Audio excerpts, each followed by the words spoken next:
Army, कैसे हो आप सब। आई होप आप सब अच्छे होंगे। So I am Ramesh educator and you living दीदू। Welcome to all of you in your channel brilliant classes. So guys, आज की इस वीडियो में हम पढ़ने वाले हैं class 12 maths chapter 11 3 dimensional geometry की एक्सरसाइज 11.2 का क्वेश्चन नंबर 11।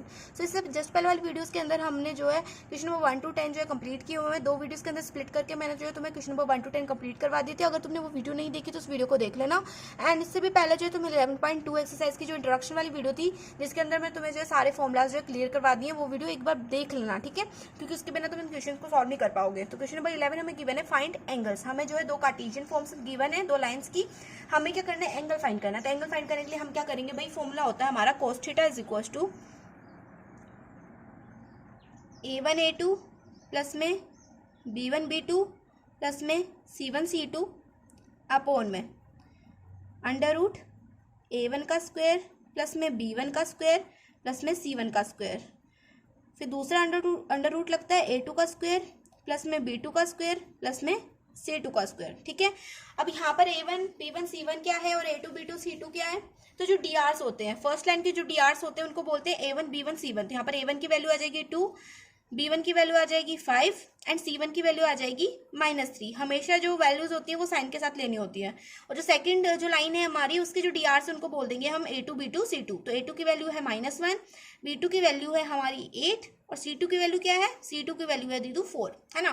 तो कुछ भी नहीं करना, बस इन वैल्यूज को हमें पुट करना है फॉर्मूला के अंदर। फॉर्मूला के अंदर पुट कर दो यार फटाफट से।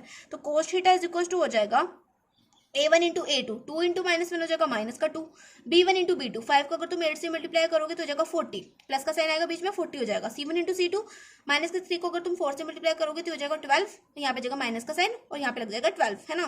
a1 का स्क्वायर कर दो, b1 का स्क्वायर कर दो, प्लस में c1 का स्क्वायर कर दो। तो पहले यहाँ पे रूट लगा देंगे। a1 का स्क्वायर होता है 2, a1 2 है ना, तो 2 का स्क्वायर हो जाएगा 4, b1 का स्क्वायर मतलब 5 का स्क्वायर हो जाएगा 25, c1 का स्क्वायर, c1 क्या है यहाँ पे -3 है ना, -3 का स्क्वायर हो जाएगा 9।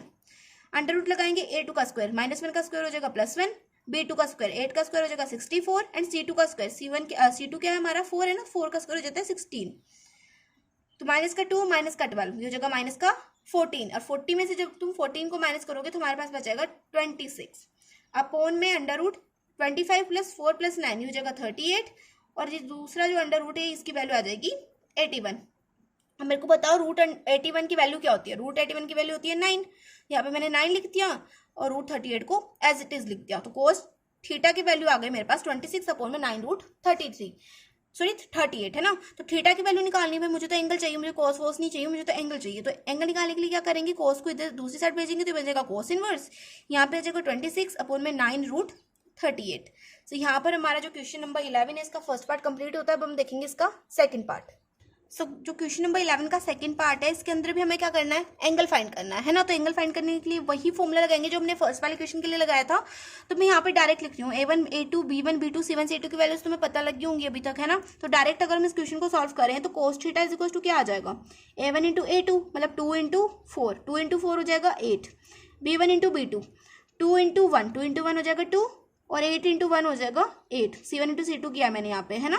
अपॉन में a1 का स्क्वायर 2 का स्क्वायर हो जाएगा 4, a2 का स्क्वायर सॉरी b1 का स्क्वायर भी क्या है 4 ही होएगा, क्योंकि 2 का स्क्वायर कितना होता है 4 होता है, प्लस में c1 का स्क्वायर, तो 1 का स्क्वायर कितना हो जाएगा 1 हो जाएगा। अंडर रूट लगेगा, a2 का स्क्वायर 4 का स्क्वायर हो जाएगा 16, b2 का स्क्वायर 1 का स्क्वायर हो जाएगा 1 एंड c2 का स्क्वायर 8 का स्क्वायर हो जाएगा 64, है ना। इसको सॉल्व करेंगे, 8 + 8 16, 16 + 2 18, ऊपर आ जाएगा 18 अंडर रूट 4 + 4 8, 8 + 1 9, यहाँ पे आ जाएगा रूट 9 अपॉन में इधर अंडर रूट लगेगा 16 + 1 17, 17 प्लस में 64 हो जाएगा 81, है ना। अंडर रूट 81 आ जाएगा। तो इसकी वैल्यू अगर हम निकालें तो यहाँ पे आ जाएगा 18। अब रूट 9 किसकी वैल्यू होती है, रूट 9 होती है 3 की वैल्यू, यहाँ पे 3 आ जाएगा मल्टीप्लाई में रूट 81 किसकी वैल्यू होती है 9 की वैल्यू होती है ना। तो 9 को अगर हम 18 को अगर 9 से डिवाइड करें तो हमारे पास आ जाएगा 2, है ना। तो यहाँ पर वैल्यू आ जाएगी हमारे पास 2/3। तो थीटा की वैल्यू अगर हम यहाँ से निकालें तो मेरे पास ये वैल्यू किसकी आई है, कोस थीटा की वैल्यू आई है ना। तो मेरे को तो चाहिए सिर्फ थीटा की वैल्यू। तो थीटा की वैल्यू निकालने के लिए हम क्या करेंगे, कोस को भेज देंगे दूसरी साइड, यहाँ पे बन जाएगा कोस इनवर्स 2/3। ये हो जाएगा हमारे क्वेश्चन नंबर सेकंड का आंसर, कोस इनवर्स 2/3, ठीक है। तो यहाँ पर हमारा क्वेश्चन नंबर 11 कंप्लीटली सॉल्व होता है। अब हम देखेंगे question number 12। So question number 12 मुझे गिवन है, find the values of P so that the lines, हमें दो लाइंस की कार्टेशियन फॉर्म गिवन है और हमें क्या बोल रहा है कि तुम पी की वैल्यू निकाल दो जब ये दोनों लाइंस क्या है, राइट एंगल बना रही है। अब राइट एंगल का मतलब है कि ये 90 डिग्री एंगल बना रही है। तो अगर किसी दो लाइंस के बीच में 90 डिग्री का एंगल है तो उसको हम ऐसे भी तो बोल सकते हैं कि वो दोनों लाइंस परपेंडिकुलर है। अगर किसी दो लाइंस के बीच में 90 डिग्री एंगल बन रहा है तो उस चीज को हम ऐसे भी तो लिख सकते हैं कि दोनों लाइंस क्या है, परपेंडिकुलर है। और मैंने तुम्हें क्या बताया था कि अगर दो लाइंस परपेंडिकुलर होती हैं, if two lines are perpendicular, अगर दो लाइंस परपेंडिकुलर होती हैं तो क्या होता है, देन a1 a2 प्लस में b1 b2 प्लस में c1 c2 is equal to होता है 0 के। तो दिमाग चल रहा होगा तुम्हारा, तुम्हें समझ में आ रहा होगा कि हमने 11.2 के अंदर पढ़ा था। 11.2 जो एक्सरसाइज थी उसका जो हमने इंट्रोडक्शन पढ़ा था तब उसके अंदर हमने क्या पढ़ा था, एक रिमार्क पढ़ा था जिसका मतलब था अगर कोई दो लाइंस परपेंडिकुलर होती हैं तो उनमें a1 a2 b1 b2 और c1 c2 की वैल्यू होती है 0 के इक्वल, है ना। तो यहाँ पर भी हमें क्या करना है, हमें p की वैल्यू निकालनी, तो मैं इस रिमार्क को इसमें यूज करूंगी। यहाँ से हम डायरेक्ट a1 b1 c1 और a2 b2 c2 की वैल्यूज जो है इसके अंदर पुट करेंगे। अब मेरे समझदार भाई बहन क्या करेंगे, फटाफट से जो है वैल्यूज लेंगे और पुट करके हमें आंसर दे देंगे। तो ऐसे नहीं करना है, हमें क्या करना है, पहले चेक करना है कि जो इक्वेशंस हमें गिवन है कि जनरल इक्वेशन को फॉलो कर रही है कि नहीं कर रही है। ये जो इक्वेशंस गिवन है जनरल इक्वेशन को फॉलो कर रही है, बिल्कुल भी नहीं कर रही है। अब ये बिल्कुल भी फॉलो क्यों नहीं कर रही है, क्योंकि हमारे जनरल इक्वेशन में क्या होता है, यहाँ पर x जो है सामने होता है और ये बाद में होता है। यहाँ पर लेकिन क्या है 1 माइनस एक्स है, लेकिन यहाँ पर ऐसा होना चाहिए था x माइनस 1, है ना। उसी तरह से जब यहाँ पर y के साथ में कुछ भी मल्टीप्लाई में नहीं होता, जब जनरल इक्वेशन हम देखते हैं उसके अंदर y के साथ में कुछ भी मल्टीप्लाई में नहीं होता, है ना, y सिंपल होता है। y माइनस अगर 14 होता तब ये जनरल इक्वेशन को फॉलो करता, लेकिन यहाँ पर क्या है 7y माइनस 14 है।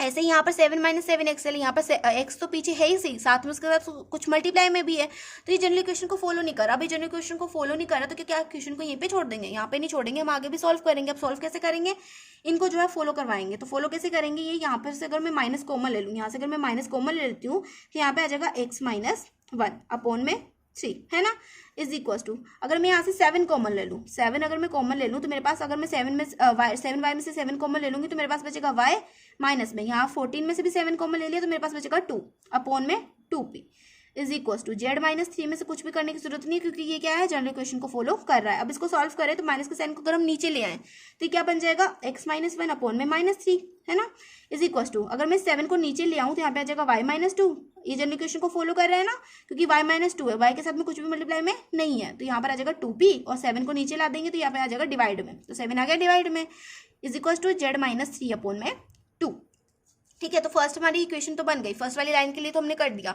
अब सेकंड वाली लाइन में भी क्या करेंगे, सेकंड वाली लाइन में मैं क्या करूंगी, माइनस का 7 कॉमन लूंगी, तो माइनस का 7 अगर मैं कॉमन ले लूँ तो यहाँ पर मेरे पास बचेगा x माइनस में 1, 7 मैंने यहाँ से कॉमन ले लिया तो 7 की जगह पे आ जाएगा 1, है ना, अपॉन में 3p is equal to y minus 5 को एज इट इज लिख देंगे, y माइनस 5 अपॉन में 1 is equal to 6 minus z है, तो यहाँ पे मैं क्या करूंगी, माइनस को कॉमन ले लूंगी, तो माइनस को कॉमन लेते यहाँ पर आ जाएगा जेड माइनस 6 अपॉन में 5। अब क्या करो, माइनस के 7 को नीचे डिवाइड में कर दो तो यहाँ पे आ जाएगा x माइनस 1 अपॉन में 3p माइनस का 3p अपॉन 7, ठीक है, is equal to y minus 5 upon में 1 को एज इट इज लिखेंगे और z माइनस 6 को लिखने के बाद में जो माइनस का साइन था इसको नीचे मल्टीप्लाई करा देंगे तो यहाँ पे मिल जाएगा माइनस का 5।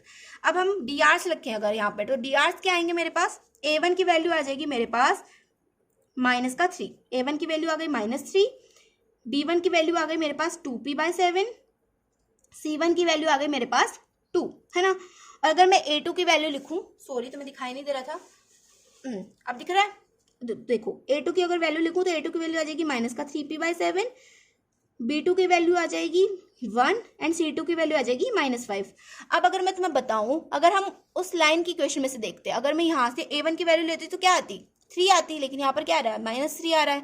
ऐसे अगर मैं b1 की वैल्यू लेती तो क्या आता, 2p आता, लेकिन यहाँ पर क्या आ रहा है, 2p/7 आ रहा है। तो देख रहे हो कितना डिफरेंस आ गया। अगर हम उसी वैल्यूज को पुट कर देते तो हमारा क्वेश्चन गलत हो जाता। तो पहले क्या करना है, पहले देखना है कि जो हमारा जो क्वेश्चन है वो जनरल इक्वेशन को फॉलो भी कर रहा है कि नहीं कर रहा। अगर फॉलो कर रहा है तो कोई दिक्कत नहीं, अगर नहीं कर रहा है तो हमें फॉलो करवाना पड़ेगा, है ना। तो देखो अब हम क्या करेंगे, वो रिमार्क के अंदर जो है a1 इंटू a2 करेंगे। a1 इंटू a2 क्या है, माइनस का 3 को अगर हम मल्टीप्लाई करेंगे माइनस के 3p/7 से तो माइनस माइनस प्लस हो जाएगा। 3 इंटू 3p, 3 को अगर हम 3p से मल्टीप्लाई करें तो 3 इंटू 3 हो जाएगा 9, हमारे पास आ जाएगा 9p अपॉन में 7, है ना। अब देखो प्लस का साइन लगाएंगे B1 इंटू B2 करेंगे, 2p/7 को अगर हम 1 से मल्टीप्लाई करें तो हमारे पास क्या आएगा, 2p/7 ही आएगा। अब यहाँ पे देखो C1 इंटू C2 करेंगे तो 5 माइनस का 5 इंटू 2 करेंगे, माइनस का 5 इंटू 2 क्या हो जाएगा, माइनस का 10 हो जाएगा, तो यहाँ पे आ जाएगा माइनस का 10 इज इक्वल टू आ जाएगा 0। अब हम क्या करेंगे, माइनस के 10 को जो है उस साइड ले जाएंगे, तो यहाँ पर क्या था 9p प्लस 2p/7 था, तो यहाँ पर अगर हम एलसीएम ले लो तो यहाँ पर 7 आएगा, 9p प्लस 2p हो जाएगा 11p, है ना। तो 11p is equal to minus के 10 को तो मैं उस साइड ले ही गई थी, तो माइनस का 10 उस साइड जाके बन गया प्लस का 10, है ना। अब इस 7 को अगर हम इसके साथ मल्टीप्लाई कराएं तो हमारे पास क्या बन जाएगा, 70 बन जाएगा। 10 इंटू 7 कितना होता है, 70 होता है। तो 11p इज इक्वल टू आ जाएगा 70। अब मुझे तो चाहिए भाई p की वैल्यू, तो p की वैल्यू कैसे निकालेंगे, इस 11 को मैं उस साइड ले जाऊंगी, तो 70 तो पहले से ही था, 11 उस साइड जाते ही बन जाएगा डिवाइड में, तो p की वैल्यू आ गई मेरे पास में 70/11। यहाँ पर हमारा क्वेश्चन नंबर 12 भी होता है कंप्लीट। अब हम देखेंगे क्वेश्चन नंबर 13। तो क्वेश्चन नंबर 13 मुझे गिवन है, show that the lines x minus 5/7 is equal to y plus 2/-5 is equal to z/1 and x/1 is equal to y/2 is equal to z/3 are perpendicular to each other. हमें बताना है कि जो दोनों lines हैं इनकी जो Cartesian form है ये क्या है, परपेंडिकुलर है एक दूसरे के। तो मैंने क्या बताया है कि जब भी कोई दो लाइंस परपेंडिकुलर होती हैं तो वहां पर a1 a2 प्लस में b1 b2 प्लस में c1 c2 क्या होता है, इक्वल होता है 0 के। तो यहाँ पर a1 b1 c1 क्या है, फर्स्ट लाइन के डी आर से, a2 b2 c2 क्या है, सेकेंड लाइन के डी आर से। तो मतलब डी आर्स क्या होते हैं, 7 माइनस 5 1, ये क्या है a1 b1 c1 है, 1 2 3 ये क्या है a2 b2 c2 है। तो इनको मल्टीप्लाई कर देते हैं, तो a1 इंटू a2, तो 7 इंटू 1 हो जाएगा 7, माइनस का 5 इंटू 2 हो जाएगा माइनस का 10, और 1 इंटू 3 हो जाएगा प्लस का 3 इज इक्वल टू आ गया 0। अब 7 प्लस में 3, 7 प्लस 3 हो जाएगा 10, 10 माइनस 10 इज इक्वल टू हो जाएगा 0। 10 माइनस 10 क्या होता है, 0 होता है। तो यहाँ पर हमने क्या प्रूफ कर दिया कि a1 a2 b1 b2 plus c1 c2 क्या है, इक्वल है 0 के। तो यहाँ पर हम लिख देंगे hence the lines are perpendicular, कि दोनों लाइंस क्या है, परपेंडिकुलर है। तो यहाँ पर हमारा क्वेश्चन नंबर 13 भी क्या हो गया, कंप्लीट हो गया। अब हम देखेंगे क्वेश्चन नंबर 14। क्वेश्चन नंबर 14 के अंदर जो है हमें दो लाइंस की वेक्टर फॉर्म गिवन है, आर वेक्टर और ये आर वेक्टर है ना, और साथ में हमें a1 vector, a2 vector, b1 vector और b2 वेक्टर की वैल्यूज गिवन है। हमें क्या निकालना है, हमें निकालनी है शॉर्टेस्ट डिस्टेंस। तो शॉर्टेस्ट डिस्टेंस निकालने का फॉर्मूला होता है d इज इक्वल टू, हम क्या करते हैं दोनों साइड में पहले तो लगा देते हैं मैग्नीट्यूड, मतलब मोड लगा देते हैं, फिर क्या करते हैं a2 vector minus a1 vector dot product b1 cross b2 vector, ठीक है। और अपोन में नीचे इनका मैग्नीट्यूड कर देते हैं b1 vector cross b2 vector का। तो ये होता है हमारा डिस्टेंस निकालने का फॉर्मूला, है ना। तो इसके लिए पहले तो मुझे क्या चाहिए, a2 vector minus a1 vector चाहिए। तो पहले तो मैं क्या करूंगी, a2 vector minus a1 vector निकाल दूंगी। तो a2 vector minus a1 vector की वैल्यू क्या हो जाएगी, 2i में से अगर हम 1i को माइनस करेंगे तो हमारे पास बचेगा 1i, तो यहाँ पर आ जाएगा i कैप। अब माइनस के जे केप में से अगर हम माइनस करेंगे 2j केप को, माइनस के जे केप में से हमें माइनस करना है, माइनस देखो माइनस के जे केप में से हमें माइनस करना है 2j केप को, तो माइनस माइनस प्लस हो जाएगा और j cap plus 2j cap हो जाएगा 3j केप, यहाँ पे आ जाएगा 3j केप।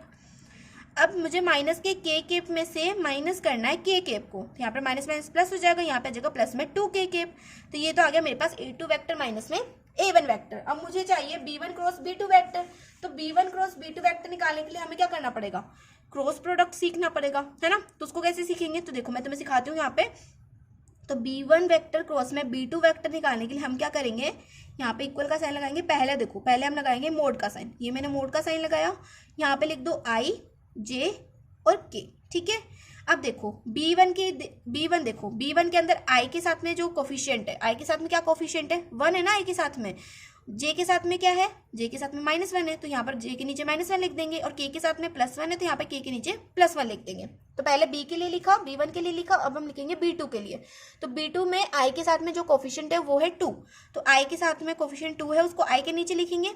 j के साथ में जो कोफिशिएंट है 1 उसको हम j के नीचे लिखेंगे, और जो k के साथ में जो कोफिशिएंट है उसको हम k के नीचे लिखेंगे। अब हम क्या करेंगे, इसको एक्सपेंड करेंगे, जैसे हम मैट्रिक्स मेथड में एक्सपेंड करते थे ना, वैसे ही एक्सपेंड करना। तो मैं इसको एक्सपेंड कर रही हूँ, रो 1 क्या लूँ, तो यहाँ पर आ जाएगा i, तो इसको हम प्लस पढ़ते हैं, इसको माइनस और इसको प्लस, ठीक है। तो देखो यहाँ पर i आ गया, इसके रो को छोड़ दो, इसके कॉलम को एलिमेंट्स को छोड़ दो, हमारे पास बचेगा -1 1 1 2, है ना। तो 2 इंटू -1 हो जाएगा -2, हमेशा बीच में माइनस का साइन लगता है, 1 इंटू 1 हो जाएगा 1, ठीक है। अब ये माइनस का है तो यहाँ पे माइनस का साइन लगाएंगे, इसके रो के एलिमेंट्स को छोड़ेंगे, कॉलम के एलिमेंट्स को छोड़ेंगे, हमारे पास बचेगा 1 1 2 2, 2 इंटू 1 2 हो जाएगा, 2 इंटू 1 2 हो जाएगा, बीच में माइनस का साइन आ गया और 2 आ गया, साथ में लगा दो तुम जे केप। ठीक है, अब ये इसको हम प्लस पढ़ते तो यहाँ पे प्लस का साइन लगाएंगे, इसके रो के एलिमेंट्स को छोड़ेंगे, कॉलम के एलिमेंट्स को छोड़ेंगे, हमारे पास बचेगा 1 इंटू 1, तो 1 इंटू 1 हो जाएगा 1, बीच में माइनस का साइन लगाना है, माइनस का 1 इंटू 2, तो माइनस का 1 इंटू 2 हो जाएगा माइनस का 2, तो यहाँ पे माइनस का 2 लिख देंगे, साथ में लगा देंगे के। ठीक है, अब इसको सॉल्व कर लो, तो माइनस का 2 माइनस का 1, तो माइनस माइनस प्लस हो जाएगा, यहाँ पे जाएगा माइनस का 3, साथ में आ जाएगा आई केप, है ना, माइनस का 0, 2 माइनस 2 0 होता है ना, तो माइनस का 0 जे केप। यहाँ पर देखो माइनस माइनस प्लस हो जाएगा, 1 प्लस 2 हो जाएगा 3, है ना, तो यहाँ पे आ जाएगा 3 के केप, प्लस में 3 के केप। तो ये आ गई मेरी value b1 vector cross b2 vector की। ठीक है, ये आ गई मेरी b1 क्रॉस b2 वेक्टर की वैल्यूज, माइनस का 3i माइनस का 0j प्लस में 3k केप। ठीक है, अब हमें क्या चाहिए, मुझे चाहिए इसका मैग्नीट्यूड। ठीक है, तो मैग्नीट्यूड निकालने के लिए क्या करेंगे, इनका स्क्वायर कर देंगे, ये जो कोफिशिएंट्स है इनका स्क्वायर कर देंगे, तो magnitude of b1 dot b2 vector ये हो जाएगा अंडर रूट। मैग्नीट्यूड कैसे निकालते थे यार, हम मैग्नीट्यूड कैसे निकालते थे, इनका स्क्वायर कर देते थे, है ना, माइनस के 3 का स्क्वायर हो जाएगा प्लस का 9, 0 का स्क्वायर तो 0 ही रहना है, और 3 का स्क्वायर हो जाएगा 9, तो 9 प्लस 9 हो जाएगा 18। ठीक है, तो हमारे पास b1 cross b2, magnitude of b1 cross b2 क्या आ गया, रूट 18 आ गया। अब रूट 18 को मैं क्या लिख सकती हूँ, रूट 18 को हम लिख सकते हैं 3 रूट 2। ठीक है, तो यहाँ पर हमारे पास सारी वैल्यूज आ गई हैं, b1 क्रॉस b2 वेक्टर का मैग्नीट्यूड भी आ गया, b1 क्रॉस b2 वेक्टर भी आ गया, और a2 माइनस a1 वेक्टर भी आ गया। अब हमें क्या करना है, इन वैल्यूज को पुट करना है इस फॉर्मूले के अंदर। तो ठीक है, इनको वैल्यूज को पुट कर देते हैं अब। तो चलो d is equal to a2 minus a1 vector की वैल्यू थी, पहले तो मैग्नीट्यूड का साइन लगाओ, a2 माइनस a1 वेक्टर की वैल्यू थी i माइनस में 3j माइनस में 2k, बीच में लगेगा dot product, b1 cross b2 vector की वैल्यू थी माइनस का 3i माइनस में 0j प्लस में 3k। ठीक है, और जो इनका मैग्नीट्यूड था b1 क्रॉस b2 वेक्टर का जो मैग्नीट्यूड था वो कितना था, मैग्नीट्यूड आया था हमारा 3 रूट 2।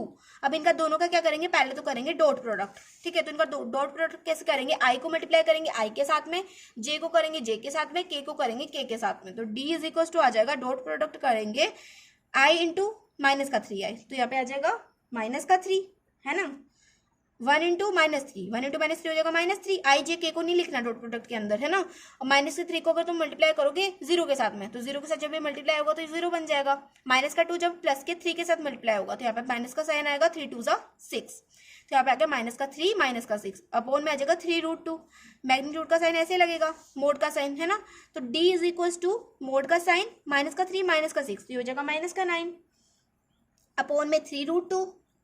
अब 3 से जो माइनस का 9 है वो कटेगा 3 टाइम्स, तो यहाँ पे आ जाएगा मोड का साइन 3 अपॉन रूट 2, तो 3 अपॉन रूट 2 आ गया। अब इसका हम क्या कर सकते हैं, रेशनलाइज भी कर सकते हैं इसको, यहाँ पर जो वैल्यू है यहाँ पर ऐसे भी आ सकता है ना, डी इज इक्वल टू ये जब माइनस का 3 अपॉन रूट 2 जो बाहर निकलेगा मोड के अंदर से, तो ये प्लस का हो जाएगा, 3 अपॉन रूट 2 आ जाएगा। 3 अपॉन रूट 2 को तुम जो है क्या कहते हैं उसको, रेशनलाइज, तो रेशनलाइज करके भी लिख सकते हो, मतलब रूट 2 को ऊपर नीचे मल्टीप्लाई कर देंगे, तो यहाँ पे आ जाएगा रूट 2, यहाँ पे भी आ जाएगा रूट 2। ठीक है, तो 3 रूट 2 यहाँ पे बन जाएगा 3 इंटू रूट 2, 3 रूट 2 हो जाएगा, 3 रूट 2 अपॉन में रूट 2 इंटू रूट 2 हो जाएगा 2, यहाँ पे आ गया 2, तो d की वैल्यू आ गई हमारे पास 3 रूट 2 अपॉन में 2। तो यहाँ पर हमारा क्वेश्चन नंबर 14 है जो कंप्लीट हो गया, हमने डिस्टेंस निकालना था वो हमने निकाल दिया। अब हम देखेंगे क्वेश्चन नंबर 15। ठीक है,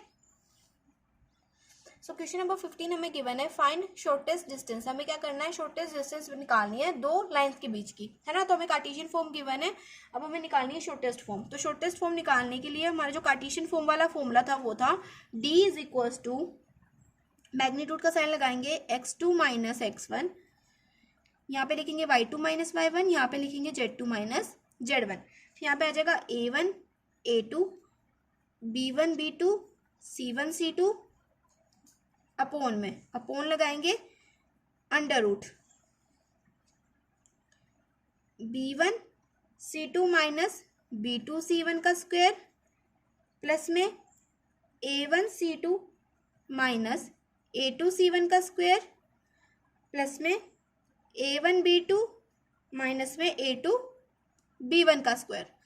तो ये होता था हमारा फॉर्मूला डिस्टेंस निकालने का इन कार्टेशियन फॉर्म। अगर हमें कार्टेशियन फॉर्म का गिवन है, कार्टेशियन फॉर्म में हमें जो इक्वेशन गिवन है, तो हमें कार्टेशियन फॉर्म वाला फॉर्मूला लगाना है। अगर हमें वेक्टर फॉर्म में गिवन था, हमें वेक्टर फॉर्म वाला निकालना है। ठीक है, तो क्वेश्चन नंबर 14 में वेक्टर फॉर्म गिवन थी, तो हमने वेक्टर फॉर्म वाला फॉर्मूला लगाया था।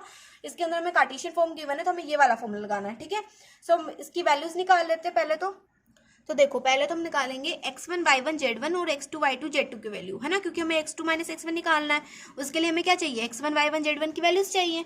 तो x1 की वैल्यू क्या होगी, तो पहले तो x1 की वैल्यू निकालते हैं। तो तुम बोलोगे x1 की वैल्यू होगी दीदू 1, तो मैं बोलूंगी कि x1 की वैल्यू 1 नहीं होगी, x1 की वैल्यू होगी -1। अब तुम बोलोगे -1 क्यों होगी, यहाँ पे तो हमें +1 दिख रहा है। तो देखो, हमारा जो जनरल इक्वेशन होती थी वो किस फॉर्म में होती थी, x -1 की फॉर्म में होती थी ना, x -1 अपॉन समथिंग होता था नीचे डीआर में, चाहे तुम 7 ही मान लो। ठीक है, तो माइनस, यहाँ पे बीच में माइनस का साइन आता था, लेकिन यहाँ पर क्या आ रहा है, प्लस का साइन आ रहा है ना, हर जगह पे प्लस का साइन आ रहा है। तो इसका मतलब क्या है कि जब हमने x माइनस का 1 हुआ होगा, यहाँ पे x माइनस का 1 होगा, -1 होगा यहाँ पर, है ना। इस जगह पे x1 की जगह पे -1 होगा, तभी तो यहाँ माइनस माइनस प्लस हुआ, तभी तो यहाँ पे प्लस आया। तो इसका मतलब हुआ कि x1 की वैल्यू है -1। ऐसे ही y1 की वैल्यू भी क्या होगी, -1 होगी, और z1 की वैल्यू भी क्या होगी, -1 होगी। ठीक है, क्योंकि यहाँ पर क्या होता है, बीच में माइनस का साइन होता है, हमेशा बीच में माइनस का साइन होता है। जैसे यहाँ पर माइनस का साइन है ना, वैसे ही यहाँ पर बीच में माइनस का साइन होता है। तो जब माइनस का साइन होता है तो उस समय जो है यहाँ पर कोई माइनस की वैल्यू होगी, मतलब माइनस का 1 होगा, तो माइनस माइनस प्लस हो गया होगा, इसलिए यहाँ पे प्लस का साइन आया, है ना। अब अगर हम x2 की वैल्यू निकालें तो x2 की वैल्यू क्या आएगी, x2 की वैल्यू तुम बोलोगे कि -3 आएगी, लेकिन मैं बोलूंगी +3 होगी।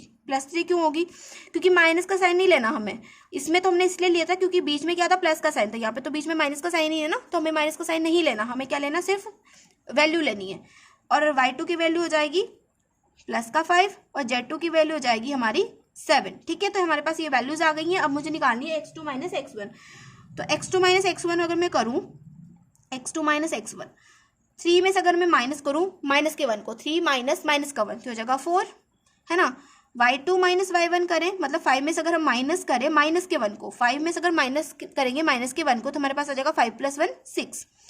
z2 माइनस z1, अगर 7 में से अगर हम माइनस का 1 माइनस करेंगे, देखो 7 माइनस माइनस का 1 करेंगे तो माइनस माइनस प्लस हो जाएगा, 7 + 1 हो जाएगा 8। तो यहाँ पर हमारे पास ये वैल्यूज भी आ गई। यहाँ पर हम a1 b1 और c1 की वैल्यूज भी लिख लेते हैं। तो a1 की वैल्यू है मेरी 7, b1 की वैल्यू है मेरी -6 और c1 की वैल्यू है 1।